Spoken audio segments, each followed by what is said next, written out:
ప్రతి సంవత్సరం కూడా తిమ్మమ్మ మరిమాను ప్రాంతంలో మహాశివరాత్రి ఉత్సవాలు జరిగేటువంటి కార్యక్రమం అందరికీ తెలిసిండేది. ఈ ప్రాంతంలో ఉన్నటువంటి వాళ్ళకు కావచ్చు, అధికారులకు కావచ్చు, అందరికి కూడా సుపరిచితము. ఈసారి ఒక ప్రత్యేకమైనటువంటి పరిస్థితుల్లో తిమ్మమ్మ మరిమాను ఉత్సవాలు జరపాల, శివరాత్రి ఉత్సవాలు జరపాలని చెప్పేసి ఒక ఆలోచనతోనే ఈ కార్యక్రమం ఏర్పాటు చేస్తే, ఈ కార్యక్రమానికి విచ్చేసినటువంటి స్థానిక ఆర్డీఓ గారికి, అదేవిధంగా జిల్లా ఫారెస్ట్ ఆఫీసర్ గారికి, మున్సిపల్ కమిషనర్ గారికి, రేంజ్ ఆఫీసర్ గారికి, డిఎల్డిఓ గారికి, సోదరులు ఈ తిమ్మమ్మ మరిమాను ట్రస్టు చైర్మన్ గారికి, సర్పంచ్ గారికి, విచ్చేసినటువంటి వివిధ విభాగాల అధికారులకు, ఈ ప్రాంత సోదరిమణులకు అందరికీ కూడా పేరు పేరు నమస్కారాలు తెలుపుకుంటూ, ఇక ఈ రోజున ఈ కార్యక్రమం ముఖ్య ఉద్దేశం ఏమంటే, గతంలో అనార్గనైజ్డ్ సెక్టర్గా ఉండేటువంటి టూరిజాన్ని మొన్నటి రోజున సత్యసాయి సెంటినరీ సెలబ్రేషన్ సందర్భంగా ముఖ్యమంత్రి గారు ఇక్కడికి వచ్చినప్పుడు, పుట్టపర్తికి వచ్చినప్పుడు, తిమ్మమ్మ మరిమాన్ని చాలా ఫోకస్డ్గా పోండి, బాగా చేయండి అని ఒక ఆలోచన తెలియజెప్పినారు. ఈ రోజున ప్రభుత్వ సహకారం కూడా ఉండకపోవచ్చు, కానీ ముందుకు వచ్చేసి మేమే చేయాలని ఒక ఆలోచనకు వచ్చినాం. కాకపోతే మొన్న ఇప్పుడు ఒక 2 సార్లు ఇక్కడ సందర్శించడం కూడా జరిగింది. సందర్శిస్తే మాకు వస్తున్నటువంటి ముఖ్యమైనటువంటి సమస్య ఏమంటే, ఫారెస్ట్ డిపార్ట్మెంట్ మొదటిగా ఒక రోడ్డు మంజూరైతే దాంట్లో కొన్ని ఇబ్బందులు ఉన్నాయి. అది డిఎఫ్ఓ గారు సహృదయంతో అర్థం చేసుకొని కొద్ది వరకు పరిష్కారానికి సహాయం చేయాలా, సహకరించాలని చెప్పేసి కోరుతా ఉన్నాం. అంతేకాకుండా ఇంకా మన లోపల ఫెన్సింగ్ వేసినటువంటి ఏరియాలు ఫారెస్ట్ డిపార్ట్మెంట్ కంట్రోల్లోనే ఉంది. లోపల కనీసము మనం ఒక సీసీ రోడ్ వేసుకోవడానికి, నడవడానికి పాత్వే కూడా వేసుకోలేనటువంటి పరిస్థితి.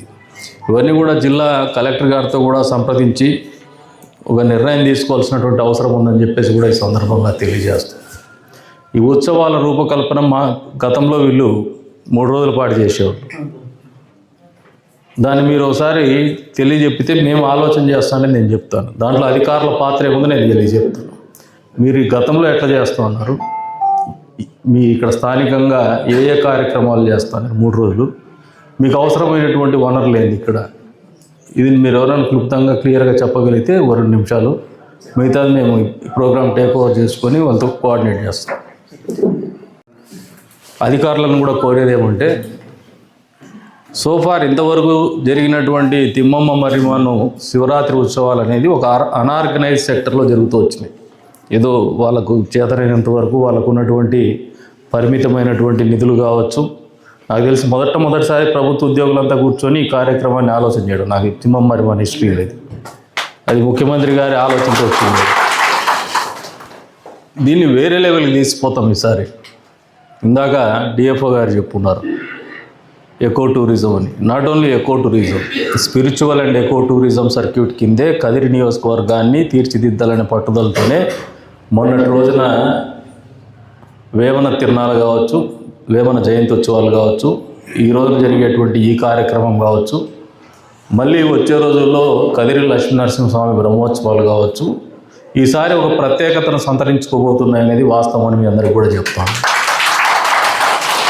ఈ 3 రోజుల కార్యక్రమాలు ట్రస్ట్ వాళ్ళకు కూడా చెప్తున్నా, మీ ట్రస్ట్ మా మీద పెట్టండి, మమ్మల్ని నమ్మండి, మాకు ఫ్రీగా వదలండి. ఈ ప్రాంత వైభవాన్ని చాటి చెప్పేటువంటి ఆలోచనలో భాగంగా దీన్ని ప్రపంచానికి పెద్ద ఎత్తున పరిచయం చేయాలండి. ప్రపంచానికి అని చెప్తున్నాను, భారతదేశానికి కాదు. ఇది ప్రపంచము ఆలోచింపదగినటువంటి ప్రాంతమే ఇది. కాకపోతే మన చేతగాంతనం వల్లే ఇంతవరకు వెనుకబాటుతనం ఉంటూ వస్తుంది. ప్రపంచానికి చాటి చెప్పాలని ఒక ఆలోచనతోనే ఈ శివరాత్రి ఉత్సవాల్ని కూడా ఒక అవకాశంగా మలుచుకుంటాను. మాకేం ఎలక్షన్స్ కోసం కానీ లేదంటే రాజకీయాల కోసం అయితే కాదు. దీంట్లో వరల్డ్ రెనౌండ్ ఆర్గనైజేషన్ సద్గురు వాళ్ళది నేను మాట్లాడడం జరిగింది. వాళ్ళతో ఆల్రెడీ లైసెన్స్ పెట్టుకున్నాం సద్గురు టీంతో, కోయంబత్తూరు వాళ్ళతో. వాళ్ళు ఈరోజు ఉదయం కూడా నాతో కాన్ఫరెన్స్లో మాట్లాడడం జరిగింది. ఇన్ ప్రిన్సిపల్ వాళ్ళ ప్రోగ్రామ్ ఇక్కడ ఒకటి ఉంటుంది, అది కూడా వాళ్ళు 6వ తారీఖున మళ్ళీ వాళ్ళ టీం ఇక్కడికి వస్తూ ఉంది. వచ్చినప్పుడు నాకు కొన్ని ఐడియాస్ ఉన్నాయి. నా ఐడియా ప్రకారం చేయనండి సార్. మీకు రిచువల్స్ ఏదైతే మీరు అనాదిగా ఏదైతే దేవుడిని తిప్పడము ఇవన్నీ మీరు దాంట్లోనే అకామిడేట్ చేస్తాం. మీ ఒరిజినల్ లైన్ డీవియేట్ కామ్. స్థానికంగా మీరు చేసేటువంటి కార్యక్రమాలకి దాంట్లోనే ఎక్కడో చోట అకామిడేట్ చేసి డిజైన్ చేసుకుంటాం ప్రోగ్రామ్స్. ఇందాక ఆయన చెప్పినాడు పగులు పూట కూడా ఉండేటట్టు అని చెప్పేసి. పగులు పూట ఉండేటట్టు చేయాలనేది మా ఆలోచన. అంటే ఈ ప్రోగ్రాం ద్వారా ప్రపంచానికి పరిచయం చేయగలిగితే మీకు టూరిస్టులు రావాలా అనేది మా ఆలోచన. ఇక్కడ మీరు ఇదే గెస్ట్ హౌస్కి నేను ఒక 5 సంవత్సరాల క్రితం వచ్చిన, బోర్ లేదు. ఆ రోజు మళ్ళీ సొంతంగా ఏదో బోర్ వేయించుకొని చేసుకుని మోటార్ చెడిపోయిందంటే కూడా ఇది కూడా పూర్తి స్థాయిలో ఇప్పుడు చెప్తున్నా మీకు.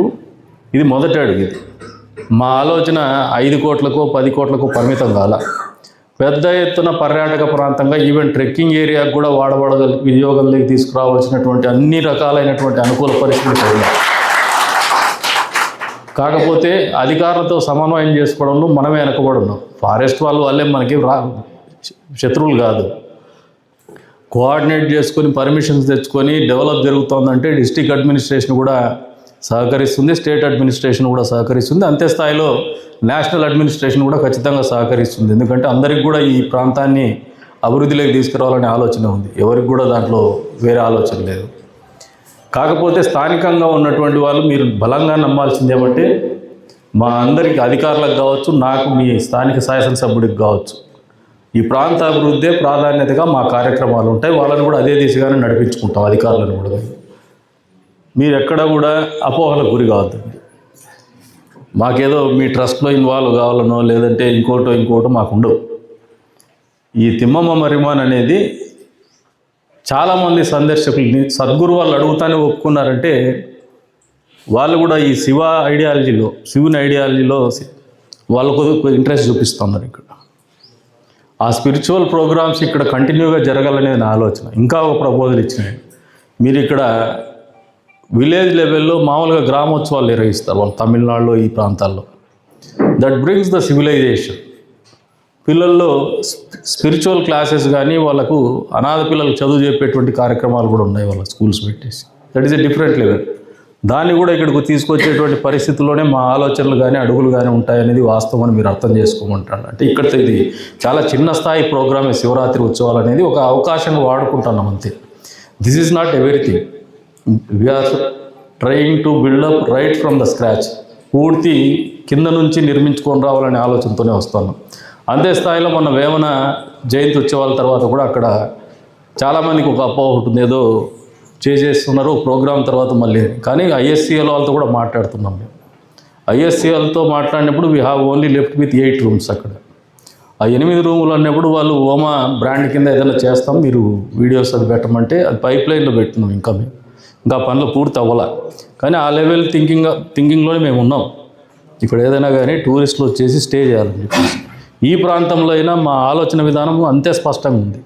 హై అండ్ టూరిస్ట్ రొటీన్లో మన గ్రామాల్లో వాళ్ళు మనం వచ్చి కేకలు వేసుకొని మనం పోయేది మనం తిరునాల కాదు, టూరిస్ట్ ప్లేస్గా తీర్చిదిద్దాలని ఒక దృఢ సంకల్పంతోనే ముందుకు పోతున్నాం మేము. ఈ ప్రాంతానికి సుదూరపు బాటసారులు, బహుదూరపు బాటసారులు కూడా రావాలా, వాళ్ళు ఇక్కడ ఉండాలా, ఈ ప్రాంతాన్ని సందర్శించాలా. వాళ్ళు ఇక్కడ ఉండడం వల్ల మనకు వచ్చేటువంటి ఉపయోగాలు చాలా ఉంటాయి.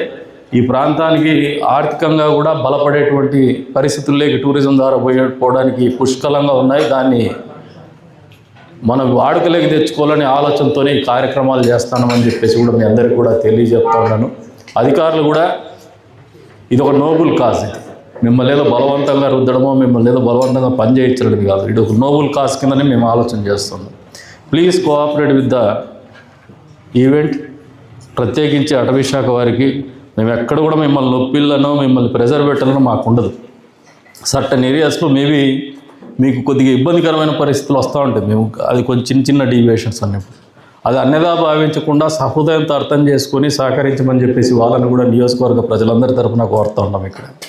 కాబట్టి ఆ దిశగానే మా ఆలోచనలు ఉన్నాయి. ఒక స్పష్టతతో ముందుకు పోతున్నాము. మళ్ళీ గ్రామ ప్రజలకు కూడా చెప్తున్నాము, కార్యక్రమాల రూపకల్పన అనేది మీ గౌరవం కాదు, మన అందరి గౌరవము, ఈ ప్రాంత గౌరవము ఎక్కడ తగ్గకుండా చేస్తామని చెప్పేసి కూడా మీకు మాటిస్తున్నాం. కాబట్టి మీరు కూడా అర్థం చేసుకోండి. దాన్ని ఏదో 20,000 30,000 3 రోజుల పాటు వచ్చేది కాదు. కొన్ని లక్షల మంది ఈ ప్రాంతానికి రావాలని ఒక పట్టుదలతోనే ఈ కార్యక్రమం చేస్తున్నాం. ఈసారి శివరాత్రి కూడా నాకు తెలిసి మీరు ఎక్స్పెక్ట్ చేసిన దానికంటే ఇంకా ఒక 30,000 మంది ఎక్కువ వచ్చే రకంగానే కార్యక్రమాన్ని కూడా తీసుకుపోతుంది. దానికి వచ్చే రోజుల్లో ఇంకో 1-2 డేస్ కూడా క్యాంపెయిన్ మోడ్లో కూడా తీసుకుపోతాము. అన్ని ప్రాంతాలు కేవలము ఈ చుట్టుపక్కల ఉన్నటువంటి 3 గ్రామాలు 4 గ్రామాలు కాకుండా జిల్లా వ్యాప్తంగా కూడా చాలామంది సందర్శకులు రావాలనే ఆలోచనతోనే సద్గురు ఆర్గనైజేషన్తో కూడా మనం కోఆర్డినేట్ చేసుకొని వాళ్ళ కార్యక్రమాలు కూడా తీసుకుపోతామని చెప్పేసి కూడా తెలియజేసుకుంటూ మరొకసారి అధికారులందరికీ కూడా సహకరించమని చెప్పేసి కోరుతా ఉన్నాను. కొంచెం అమృత వాక్కులు ఉంటాయి, సమస్య అంతా అక్కడే ఉంది మాకు.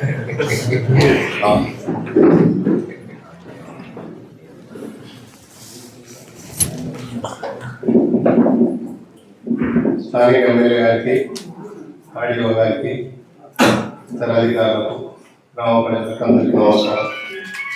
నా పేరు Chakrapani, district forest officer, Sathya Sai జిల్లా. చాలా కాలం నుంచి 1-2 డ్యూటీస్ నేను కూడా ఇక్కడ ఇంతకుముందు కూడా 2-3 సార్లు రావడం జరిగింది. మెయిన్గా ఈ తిమ్మమ్మ వైమానం ప్రాంతాన్ని ప్రొటెక్ట్ చేయాలనే ఉద్దేశంతో లాంగ్ బ్యాక్ 1989లో దాదాపు 35-36 ఏళ్ల క్రితం ఫారెస్ట్ డిపార్ట్మెంట్ వారు తీసుకోవడం జరిగింది. ఈ తిమ్మమ్మ వైమానం ప్రాంతాన్ని, ఆ పరిసర ప్రాంతాల్లో చెట్లు ఉన్న ప్రాంతాలే కాకుండా చుట్టుపక్కల ఉన్న దాదాపు 25 ఎకరాల పొలాన్ని స్థానిక ప్రజల నుంచి, అలాగే చుట్టుపక్కల ఎవరైతే పొలాలు ఉన్నాయో వాళ్ళ ప్రజలతో అంతా డబ్బులు ఇచ్చి ఫారెస్ట్ డిపార్ట్మెంట్ కొనుక్కోవడం జరిగింది. ఎందుకంటే ఇది ఒక అనంతపూర్ జిల్లాకి, ఉమ్మడి అనంతపూర్ జిల్లాకి ఒక తలమానికం లాంటిది. ప్రస్తుతం సత్యసాయి జిల్లాలో చాలా ఇంపార్టెన్స్ ప్రాచుర్యం పొందిన ఒక టూరిస్ట్ ప్లేస్. సో అది ఫారెస్ట్ డిపార్ట్మెంట్ తీసుకున్న తర్వాత దాన్ని గిన్నిస్ బుక్లో కూడా రికార్డ్ చేయించడం జరిగింది. సో ముఖ్యంగా అప్పుడు డిపార్ట్మెంట్ కోసం చెట్టుని సంరక్షించాలా, డెవలప్ చేయాలనే ఉద్దేశంతో తీసుకున్న 25 ఎకరాల్లో ఒక 2.4 acres ఔటర్ రింగ్ రోడ్ కోసం కూడా వదిలారు. కానీ వదిలిన తర్వాత అది చేయకుండా అది నోటిఫై చేయడం జరిగింది. ఫారెస్ట్ యాక్ట్ ప్రకారం ఒకసారి ఏదైనా ప్రాంతాన్ని నోటిఫై చేస్తే దానికి రిజర్వ్ ఫారెస్ట్ లక్షణాలు వస్తాయి. అంటే రిజర్వ్ ఫారెస్ట్ ఇప్పుడు ఎక్కడైనా కానీ ఫారెస్ట్ ల్యాండ్ని వేరే యాక్టివిటీకి తీసుకోవాలంటే సెంట్రల్ గవర్నమెంట్ యాక్ట్ ఉంటుంది, forest conservation. So forest lands మేము టోటల్గా స్టేట్ డెవలప్మెంట్లో, స్టేట్ డిపార్ట్మెంట్ కంట్రోల్లో ఉన్నా కదా, అది ఉమ్మడి జాబితా ఉండడం వల్ల గవర్నమెంట్ ఆఫ్ ఇండియాకి విస్తృతమైన అధికారులు ఉంటాయి. అటవీ శాఖ పరిధిలోని రిజర్వ్ ఫారెస్ట్ ల్యాండ్స్ మీద. సో మనం ఏం యాక్టివిటీ చేయాలనుకున్నా కూడా ఫారెస్ట్ యాక్టివిటీ కాకుండా నాన్ ఫారెస్ట్ యాక్టివిటీ ఏం చేయాలన్నా కూడా గవర్నమెంట్ ఆఫ్ ఇండియా అనుమతులు కూడా తప్పనిసరి. బట్ ఇక్కడ మనము ఈ ట్రీ కోసం తీసుకున్న 25 ఎకరాలు నోటిఫై చేసినప్పుడు దాంట్లో మనం స్పెసిఫిక్గా ఔటర్ రింగ్ రోడ్ కోసం అని ఉంచాం. సో దాంట్లో మనకు కొంచెం వెసులుబాటు ఉంది ఔటర్ రింగ్ రోడ్ వేసుకున్న దానికి. అంటే శివరాత్రి ఉత్సవాల లోపల అది అవుతుందని నేను చెప్పలేను, కానీ తర్వాత అయితే దాన్ని కొంచెం ప్రయత్నం చేసి ఒక 2-3 monthsలో దానికి పర్మిషన్ ఇప్పించడానికి నా శాయశక్తిగా కృషి చేస్తాను. కానీ ఏమంటే కలెక్టర్ గారు కలిసినప్పుడు కూడా కొన్ని ఆయన సూచనలు చేశారు. టూరిజం అంటే ఇక్కడ మనం మామూలుగా టూరిజమ్స్ 3 రకాల టూరిజమ్స్ చెప్పుకోవచ్చు.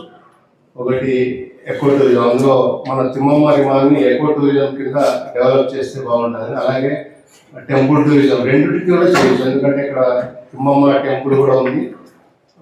అలాగే tree eco part eco tourism కూడా ఉంది కాబట్టి రెండింటి కింద కూడా మనం యాక్చువల్గా ఇది మున్సిపాలిటీ కింద ఒక 10 kilometers లోపల ఉంటే కదిరి మున్సిపాలిటీకి మనకు గవర్నమెంట్ ఆఫ్ ఇండియా నుంచి 2 crores ఇమ్మీడియట్గా మనకు శాంక్షన్ అయ్యేదానికి అవకాశం ఉంటుంది. ఇది 10 kilometers లోపల లేదు కాబట్టి వేరే విధంగా మనం దీనికి డెవలప్మెంట్ కోసం ఫండ్స్ తెచ్చి డెవలప్ చేసడానికి కృషి చేస్తాం. ఎందుకంటే దాదాపు ఒక 5-6 నెలల కిందట ఈ తిమ్మమ్మ పరిసర ప్రాంతాన్ని డెవలప్ చేయాలని దాదాపు 5 కోట్లతో నేను ఒక ప్రణాళిక ఆల్రెడీ పంపించడం జరిగింది. సో అది ఇంతకుముందు కూడా ఎమ్మెల్యే గారు కూడా చెప్పడం జరిగింది. సో ఎమ్మెల్యే గారు చొరవ చూపించి ఆ శాంక్షన్ గా తెస్తే మనకు ఒక ఐకానిక్ తిమ్మమ్మ ప్రాంతాన్ని మంచి అభివృద్ధి ప్రాంతంగా డెవలప్ చేయొచ్చు. అంటే నేను పంపించిన ప్రపోజలే కాకుండా వారు కూడా వారి ఐడియాస్ ఏదైనా ఉంటే కూడా చేయొచ్చు. సో ఇంకొకటి లోపల సిమెంట్ రోడ్ అని చెప్పారు, అది ఎవరు చెప్పారంటే ఇంతకుముందు ఇప్పుడే నేను లోపల అంతా పోయి తిరిగి వచ్చాను. లోపలికి మనం పిలిగ్రిమ్స్ని, భక్తుల్ని, టూరిస్ట్ని అలౌ చేస్తే ఏం చేస్తున్నారంటే వాళ్ళు చెట్టు మీద గీకడం, వాళ్ళ పేర్లు రాయడం, లేకుంటే ఆ రూట్స్ని పట్టుకొని ఊలాడడం వల్ల చెట్లు డ్యామేజ్ అవుతుందనే ఉద్దేశంతో లోపలికి చెట్టు ఉన్న ప్రాంతానికి చుట్టూ ఫెన్సింగ్ చేయడం జరిగింది. సో ఒకవేళ లోపల ఏదైనా పాత్వే ఒకటి తయారు చేసడానికి కూడా అది కూడా స్టడీ చేస్తాం. అది కూడా వీలైతే కూడా అది కూడా చేస్తామని నేను మీ అందరికీ తెలియజేస్తున్నాను. ఈ శివరాత్రి ఉత్సవాలకి ప్రతి సంవత్సరం మా డిపార్ట్మెంట్ తరఫున చాలామంది స్టాఫ్ను కూడా ఇక్కడ డిప్లాయ్మెంట్ చేయడం జరుగుతుంది. వారికి కావాల్సిన లోపల ప్రాంతం ఏ ప్రాంతం వాడుకునేదానికి కూడా మనం ప్రతి సంవత్సరం పర్మిషన్స్ ఇస్తున్నాం. ఈ సంవత్సరం కూడా అలాగే పర్మిషన్స్ ఇస్తాము. ఓన్లీ రింగ్ రోడ్ మాత్రం ఒక 2 months టైం ఇస్తే దాన్ని నేను 2-3 months లోపల అది సాల్వ్ చేస్తానికి ప్రయత్నిస్తాను. Thank you.